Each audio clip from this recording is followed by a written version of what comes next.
¿Qué tal, amigos? No sé a vosotros, a mí desde luego la etapa de hoy del Giro de Italia me ha dejado un montón de dudas, de interrogantes, en parte de incertidumbres también, que no he sido capaz de despejar después de que hayan pasado un par de horas del desenlace de una carrera que sí, ha respondido un poco a ese interrogante que abríamos ayer, ¿no? De si iba a regalar o no Primo Renko Evenepoel la malla rosa de líder del Giro de Italia.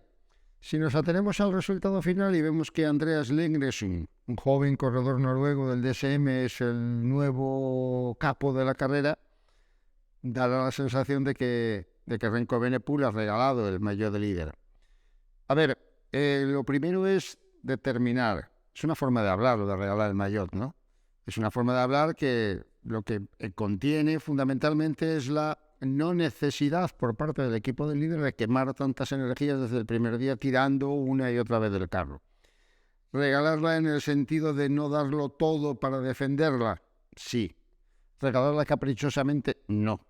Porque cuando tú no tienes que trabajar demasiado, pues simplemente haces tu cometido y si al final del trayecto resulta que nadie te ha arrebatado la malla rosa, pues mucho más feliz, ¿no? Un día más de líder de la carrera.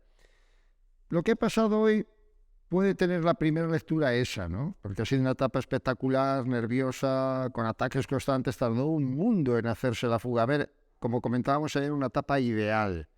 Ideal para que, en efecto, con 2 puertos de segunda, duros y exigentes a mitad de recorrido, pues la gente se moviera buscando no solo la victoria de etapa, sino también aprovechar esa circunstancia. Era como una invitación de entrada a tener la oportunidad de ser líder de la carrera. Y ese no es un botín menor. Eso es un botín tan grande o mayor que el de ser o el de conseguir una victoria parcial. La victoria parcial le ha correspondido a Paret Pentre, un joven corredor francés, bueno, ya metido en 27 años, pero joven todavía, de los que está creciendo, por decirlo de alguna forma, que ha conseguido su segunda victoria estacional y que aprovechó, fue el más rápido y el que más punch tuvo también en el último puerto, la fuga de 7 corredores que consiguió abrir ese camino cuando ya habíamos pasado el ecuador de la carrera. No fue una fuga consentida desde el principio, todo lo contrario. Y no digo yo que porque la defendiese el equipo del líder, sino la defendía la propia carrera, ¿no? Cuando hay tanta gente queriendo entrar adelante, cuando hay tanta gente y la mayoría o muchos pueden ser peligrosos, pues las fugas no salen y entre unos y otros se terminan abortando, ¿no?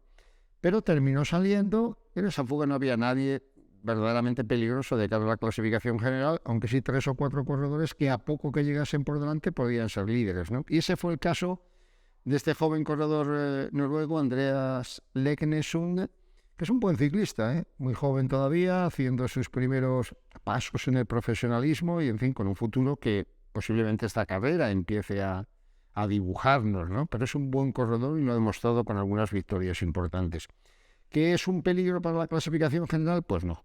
Evidentemente, y sobre el papel, seamos siempre cautos y prudentes en esta aseveración cuando se trata de un ciclista nuevo.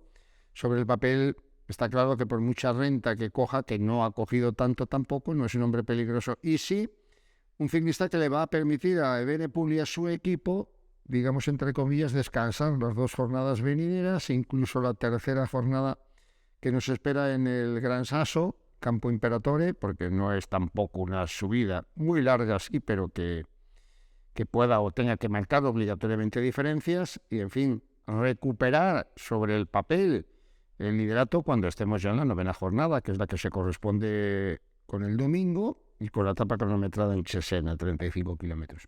Hasta ahí todo normal. Ahora bien, de la etapa hay que sacar varias conjeturas. La primera, que por lo que a mí respecta me ha resultado decepcionante, que nadie se ha movido. Es decir, había una cierta expectación por ver si Evenepoel aprovechaba un recorrido que le era propicio y trataba de poner en apuros a sus rivales. A ver, su rival sobre el papel no era Roglic, porque es un ciclista que teóricamente al menos se defiende igual de bien o mejor que Remco Evenepoel en una subida de estas características. Pero, bueno, por una etapa dura, con la lluvia como protagonista, con la batalla sin cuartel desde el comienzo, pues el que no llega al final de la subida, ha estado en Lago Lacheno en buenas condiciones, podía perder tiempo.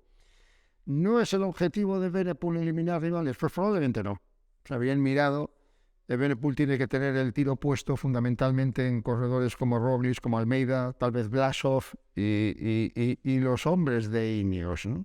Y los hombres de Ineos son los que nos han dejado ese interrogante, porque, a ver, Hay una historia en el ciclismo que se repite con alguna frecuencia y a la que no siempre se le da la importancia que tiene, que consiste en que el equipo de uno de tus rivales fuerce para evitar que tú dejes la malla rosa. Y dio la sensación de que en los últimos 5 o 6 kilómetros de subida, cuando Ineos se puso con toda la artillería, los 5 corredores a bloque, fuerte, seleccionando el grupo principal, casi pretendía más recortar diferencias sobre el Egnesum. Lo digo porque no se movió nadie. Y creo que precisamente Ineos es de los que tenía que sacar alguna rentabilidad, algún rédito a la etapa, porque tienen muchos corredores, algunos han perdido un cierto tiempo, y bueno, quedándose solo como se quedó Evenepoel en la parte final de la ascensión, podía ser una invitación a un G. Thomas o a un Fivaco, un Aresman, no sé. No se movieron. Y de ahí podría deducirse que efectivamente lo que pretendieron era evitar que el Egnesum consiguiera la malla rosa. Pero tampoco me convence ese argumento, porque si lo hubieran querido hacerlo tendrían que haber hecho mucho antes.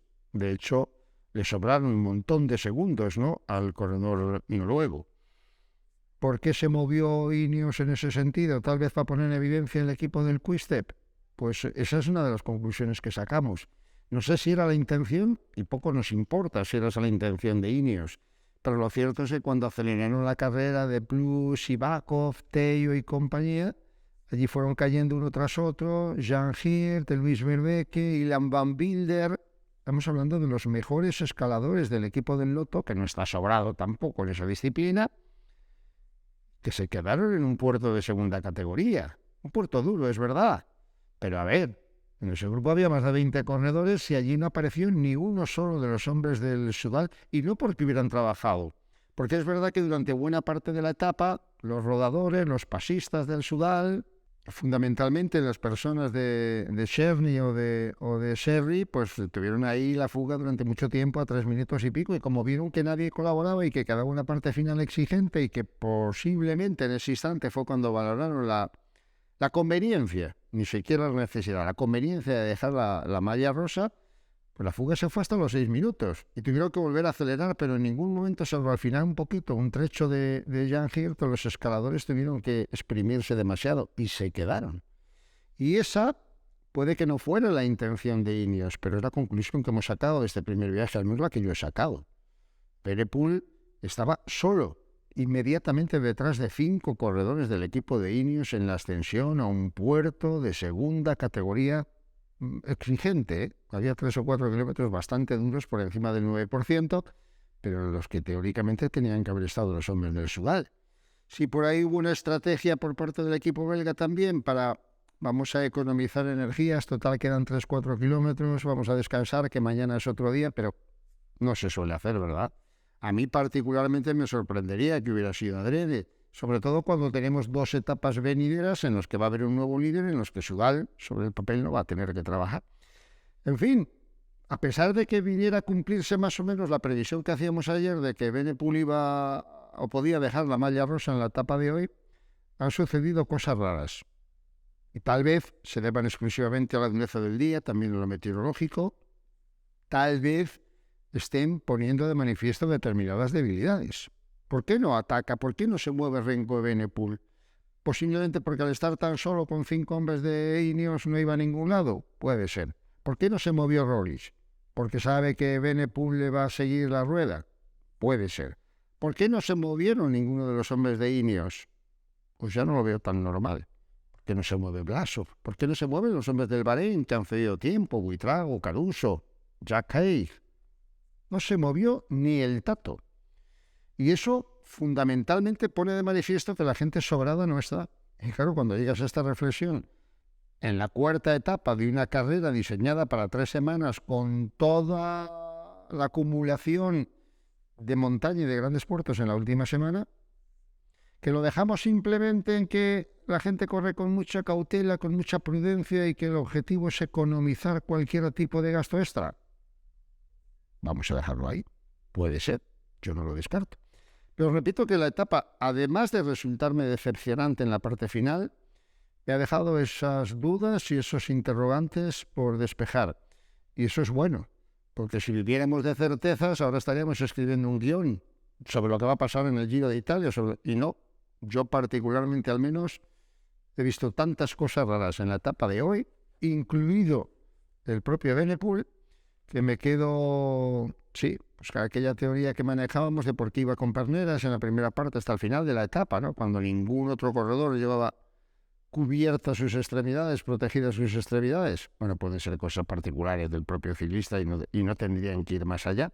Pero que luego Evenepoel en un final como este ni se moviera ni intentase robarle segundos a otros, ya pues eso puede admitir otras lecturas.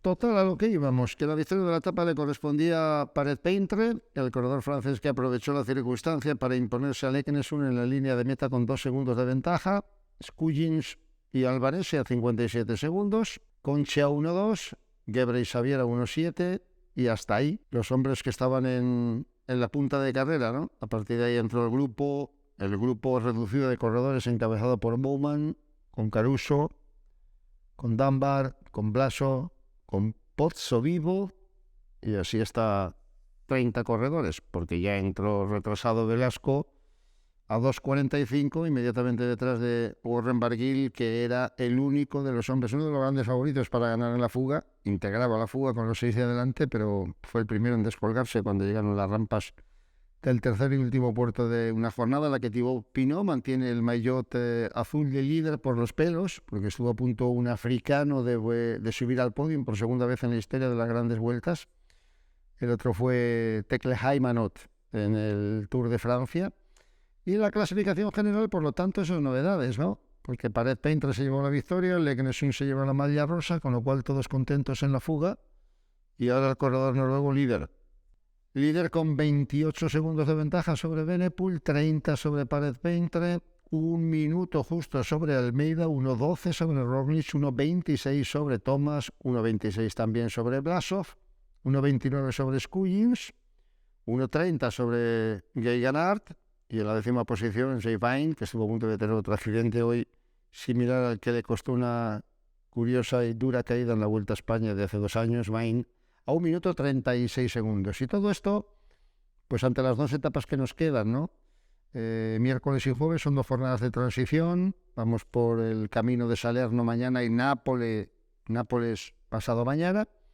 Y será el viernes cuando tengamos la etapa del Gran Sasso. Un primer duro contacto con la alta montaña, todo hay que decirlo, pero de momento con esa diferencia de escasos 30 segundos que Leknesund tiene sobre Evenepoel, es de presumir que DSM tendrá que controlar la carrera y tratará de defender esa malla rosa tan brillantemente conseguida en el día de hoy de uno de los equipos más jóvenes, el más joven de esta edición, uno de los equipos más jóvenes de la historia del Giro de Italia, un equipo, el holandés, que de la misma manera en que va traspasando corredores, sigue haciendo hueco a otros fenómenos que van llegando. Ahí tenemos precisamente a Ole y a Poel, los jovencísimos ciclistas que van a estar desde mañana, y lo recuerdo y aprovecho la coyuntura, ya que pasa por el Pisuerga por Valladolid.